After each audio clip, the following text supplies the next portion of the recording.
You know what? I have to go ahead and admit it. Michigan played Michigan State this weekend, and Michigan lost. Well, you didn't have to say it like that. I'm already conceding here, and you can tell it's breaking my heart. Researchers say a lot of children are living their days under some sort of medication, and this tops our health alerts this morning.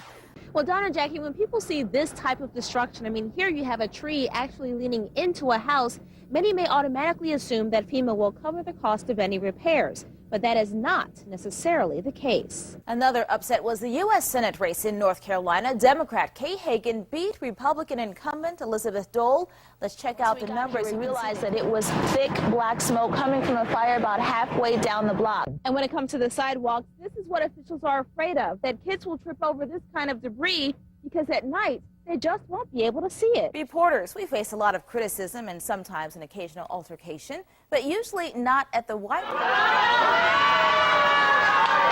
Welcome to Extreme Home Makeovers, Buffalo style. Y'all take your mama to church.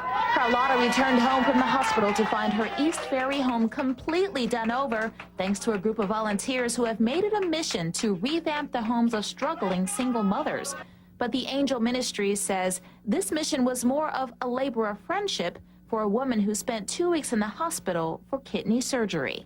People don't care what you know until they know you care. So we thought that this would be a wonderful thing when she came home, to come home to a new environment from a major surgery, and that she can move forward from this point. You can't beat friends like the ones I have and my church family. They started out just planning to spruce up a few rooms, but they quickly found the home needed major work. So the pool of volunteers grew until dozens were offering their expertise in plumbing, electrical wiring, and redecorating. Then came donations of fixtures, materials, and furniture. Oh, man. Oh, man. Carlotta's 6 sons also did a big chunk of the work. The 6 boys, I tell you, I'm blessed. When they were little, breaking banisters and fighting with each other, you just say, oh my God, when is this going to end? But this makes it worthwhile. It really does.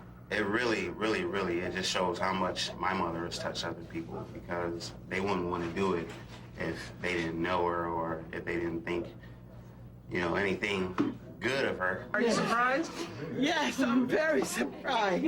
How does it make you feel that they did this for you? These women love me.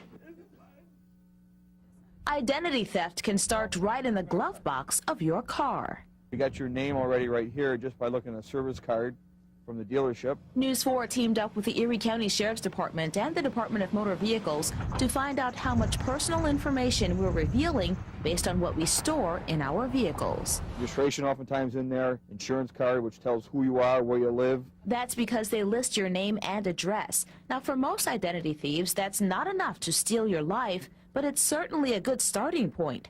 For one, it can send a thief straight to your house, say on garbage day. Then they can check your garbage to see your credit card bills and lift your credit card numbers off of that. I mean, that's a whole other part of this. Erie County Clerk David Swartz says there's no law stating those documents must be kept in your car. He suggests keeping them in a purse or wallet.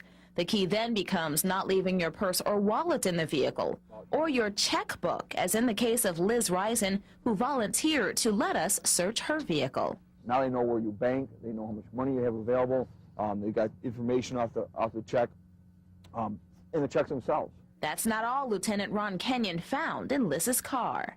Liz, you had your pay stubs in there. I know, I did. I know. I mean, they could easily find out how much you make. Definitely. Yes, a lot of information that I just didn't think of before. I am definitely not going to keep my checkbook in my car anymore. I think I realized how serious that can be if somebody gets a hold of it. Lieutenant Kenyon also took a look in my car. There he found my birth certificate, a huge mistake. This envelope tells about you from the day you were born forward. Now, experts say anyone who wants to gain access into your life can look in any of these cars and find little bits of information to start to piece your life together. Identity theft is not happening quickly. I mean, people think this through because there are big gains, big money that they can make at the end of the day. Barbara Pinson, News 4 at 5:30.